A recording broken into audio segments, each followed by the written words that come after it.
I never thought I'd say this out loud, but I believe in God. Not in the Sunday morning, hymns and coffee kind of way. Not even in the desperate, please get me out of this, way I used to pray back in college during exams. No, this was different. This was real. It started 3 months ago when I moved into apartment 4B on the 3rd floor of a weathered brick building in Chicago's uptown.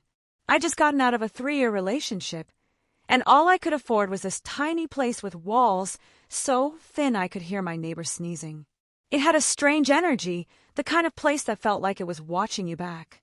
At first, it was little things. The lights would flicker when I walked into the kitchen.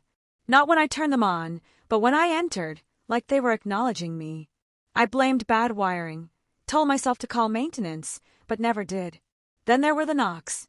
3 soft knocks. Always at 3 a.m. Every single night. I'd stumble out of bed, heart thudding, and check the door. Nothing. I stopped opening it after the 4th night. The peephole revealed only the dim hallway and the faded number across the hall for C. I don't scare easily, but it wasn't normal. I started sleeping with the light on. I kept telling myself it was probably a neighbor playing a prank. Rationalize. That's what people do when things don't make sense. But then the dream started. In one, I was drowning. Not in water, but in shadows. A voice, deep and calm, kept repeating, "Get up."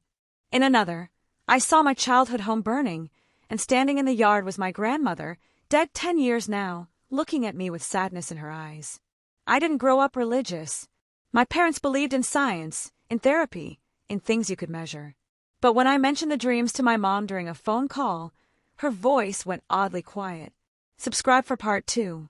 You should talk to someone spiritual," she said. "Your grandmother used to say our family has a sensitivity."